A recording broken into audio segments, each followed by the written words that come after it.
So now you just saw it there from a different angle of what it looks like when they're being kicked out of the area. But let's say you wanted to remove that flag. You could do it two ways. You could remove all flags in your area, set them to default by doing /res default, and then the name of your area. So test1 in our case. Now, though this is a good thing, it's kind of a bad thing. Setting them to default will set it off everyone. Let's say you just wanted to change it for that person. So, to do that, just do preset the name of your place. So ours is test1, then the name of the player, and then the flag again. So the flag was move, and now just change it to true. That's a really easy way of doing it. Now you can do the exact same thing with group sets and regular sets. So if you wanted to make it so groups in test1 can't move, you'll just do move false. Oh, my mistake. I forgot to add the person within it. You want to do test1, and then you need to add the group name. In our case, it will be builder. So we're going to set it to move false. I'm not going to actually set this, but this is what it has to look like, and that's the exact command. So you do /res, the group set, test1 for the name of the place, then the rank you want to apply it to, and then move false. So that's an easy way to do that one. Now the next thing is regular sets.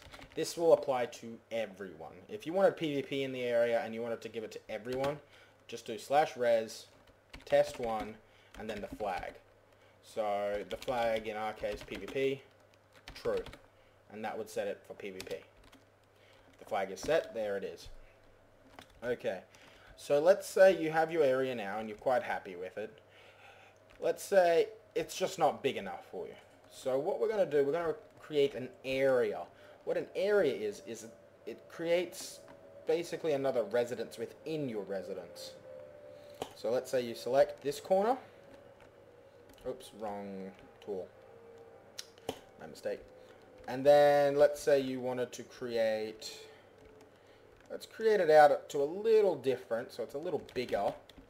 So now I'm going to right click it here. It doesn't really matter if it's level or not, it's just, I'm going to automatically make it vertical. So what you're going to do, you're going to do /res, area, and then you're going to want to type it in for add, or remove or replace. So you can remove areas once you've created them. Just change this to either remove or replace. Just do add, that's the easiest way to remember it. Then do the name of the residence, in our case test1, and then you need the area ID. This is nothing, just set it to 1. It doesn't matter, just change the name of it. It's just something to uniquely identify it later. You probably will never use it. So that's going to create it, but the thing is we did not expand it. So we're going to just do a quick, it's exactly the same way as before. Select, res select, expand. You can do the expand or you can just do vert. That's the easiest way. So now it's to the highest and lowest. Now I'm just going to quickly show you with walls what area I'm marking out. That's the area I'm marking out, but it's also to the top and bottom. So basically, once this area is marked out, that will be protected. So now I'm going to just undo that.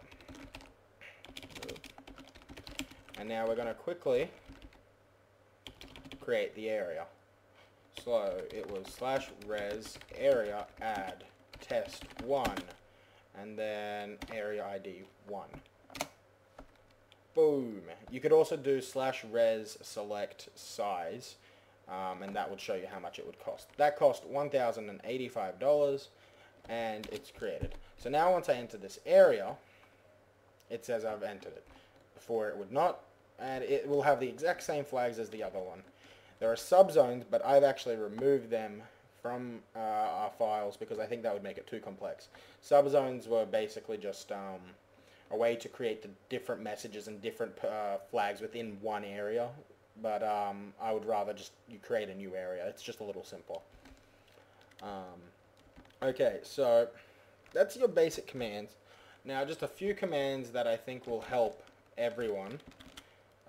So /res list. This lists every area you own. So I own the pad, test 1, and pyramid. So that will just give you a nice idea, and just to make sure you're spelling everything correctly. So in case for some reason the command just isn't working for you. So let's say you wanted to change the message of when people are coming in to your place. So you can do /res message, the name of the residence, so test 1 in our case, enter or leave. So we're going to do an enter message. You can replace that with the word leave, and that's for when they leave. And now your message, whatever you want. By memory, if you want to do player, to mention the player's name, it's percentage player percentage, or something like that. If it's not, I will put it in annotation or something, correcting it when I figure it out. Welcome to test 1. So now that's going to add, hopefully, the name of the player, welcome to test 1. Message set, so now when I enter the area, welcome. You do not need the last one, it's just the very starter player, so percentage player, no other percentage. So now it welcomes you. You can also rename your area, so you do /res rename the old name, test 1, and you can now name it test 2. That's all you have to do. Very simple. You can also rename areas by doing /res rename area, but it's not a big deal. Okay, so now what you saw was I just did /res unstuck. What this does, it just takes you out of your area. It just automatically will take you out of wherever you are. Okay, so that's the basics of everything in the area. With the residence mod. I can't really think of much else to show anyone. That's all you really need to know. If you wanted to do /res remove test 2, because we've renamed it now, that's all you have to do, and then it'll ask you to confirm it. So /res confirm, boom, and it's gone. So now when I walk in, nothing happens. What I suggest everyone does, they have a look at the flags on the website. They're all listed there, so you know exactly what each flag does. Those are pretty much the most important things with your residence to prevent people from entering or leaving, etc. I think that is everything. There is also the command /res give. So /res give the name of the residence. In our case it was test 2, but it won't work now. And then the name of the player. So that will just give it to them, so they have ownership.